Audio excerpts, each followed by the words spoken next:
So for this first slide, our goals are listed over here. I'm going to teach you how to write a linear equation in different forms. I'm going to teach you how to plot and label points, and when you're done, you should know how to resize and rescale the graph paper.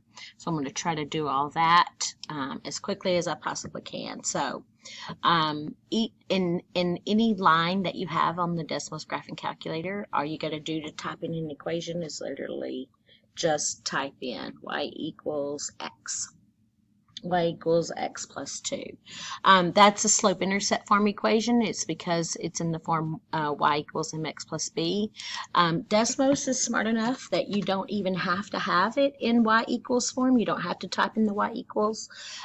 It will still get you the same equation, but it doesn't hurt to put the y equals in.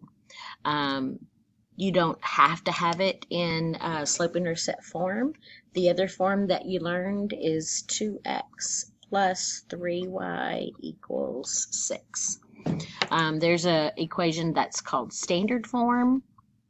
One of the things that we are going to use this school year is an equation called point slope form. Point slope form looks something like this. Y minus 2 equals I don't know, 2x, 2 parentheses, x plus 1. Plus 1. So notice that it doesn't matter what form you put your equation in. Desmos will graph it for you. Pay attention to the colors. The black one, the y equals 2x plus 2, that was the slope-intercept form. You can also, without having to erase them, of course, if you press the x right here, you will erase the equation. If you just want to turn the equation off, you click on the button over here. So that equation is still there, and you simply click the button on and it comes back on. So that's how to type them in, how to turn them on and off. If you want to change the button colors, you go up here to the gear setting. It's a setting change, and then once you do the setting change, you click on the button again, and this time it gives you options for colors. So if for whatever reason you wanted them all red, you could make them all red. Or again, you could change them back. I don't remember, one was red, one was blue, one was black. So that's how to enter equations, see them graph, and so forth. I'm going to close these out. Plot points and label points. Okay, so let's go and do one more. Let's do y equals x plus 2. Well, let's do 1/2 x. I'm typing in 1/2 x. Well, let's do negative 1/2 x, and let's go minus 2. Okay, so I typed in an equation in slope-intercept form, and one of the things that Desmos does is it gives you where it crosses the y-axis and where it crosses the x-axis. It gives you those points. It kind of puts them in gray, and if you click on them, it gives you the ordered pair, but as soon as you click off, it goes away. So what you can do, again, click on the line. It'll show you where the y-intercept is. You can click on it, and that point will stay until you move off and do something else. So if I want that point to stay, then I go down to a that's called an entry line, I guess. I'm going to go to an entry line. I'm going to just literally type in parentheses 2, it's negative 2, isn't it? It's 0, comma, negative 2. Uh-oh, I didn't do negative. Okay, it plotted a point for me, and now if I click off or I click anywhere, that point does not go away. It stays right there. You can click the label box, and that point will come up. If you want the label to come up and you want it, let's say I ask you to label it as the y-intercept, you just keep that box, that little label box clicked, and then you can type in the words y-intercept, and it will change the label to whatever word you have typed right here rather than the ordered pair. But again, if you wanted the ordered pair back, you just delete that and click the label box, and the ordered pair comes back.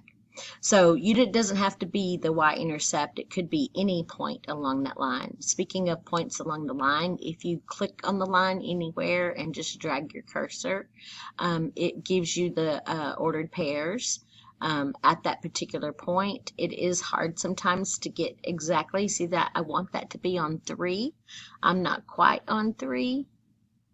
So sometimes it's hard to get on there. That's why it's a lot easier to know that that point, it looks like the point is negative. Oh, there it is. It's exactly -3 and -0.5. If I go over here and type it in, -3 and -0.5. It'll plot that point for me. And just like we did with the lines, you can also you can put the label on there, and you can change the color. If I want the point to be green like the line, then I just click on that. So that's how to enter a point, resize and rescale. Resize and rescale. That means what if I type in an equation, let's say 100x plus 50y equals 10 or 100, or let's do 1,000. Let's do 10,000. Okay. So I have an equation in there, and I get it typed in there, and it's gone. That's because it doesn't fit on my graph paper. So you can simply click on the graph paper and drag it around. Okay, that's pretty easy to do. Click on the graph paper and drag it around. Or if depending on what kind of calculator or mouse you have, I'm scrolling my mouse and it's changing. You see how my numbers are changing? It's moving, it's changing the scale. That's what these numbers down here are called. That's called a scale. It's changing the scale of my graph paper so that I can see the line. The little home button over here always goes back to where it started. The default setting looks like it's from -10 to +10, and maybe down to a little bit beyond -6 and +6. So you can just resize it. If you have touch screen, you'd probably be pinching your fingers together or spreading your fingers apart. If you have a mouse, you're going to just roll your mouse. Home key puts it back the way it was to begin with. The little wrench up here, those are graph settings, and that's where you can go in and change those numbers. You see how this says that -10 is my smallest number that I can see on the x-axis. So if you wanted to go in and see, I don't know, let's try -1,000. Whoops. And then you wanted to be able to see as high as +1,000, you just type those numbers in, and as you type them in, you're able to see your paper. I see, oh, I don't need to see all that much. Let's change this to be -200, and let's change this to just be +200, because my graph was right there. Now my y-axis is still at that -7. It was -7 and +7. So let's try to change that. Let's do negative, I don't know, -100. I'm just guessing. And then let's do +500. Okay, so I'm able to see all parts of my graph. by changing the gear, you can still press the home button and go back to where you were, but that's the way you can resize and rescale.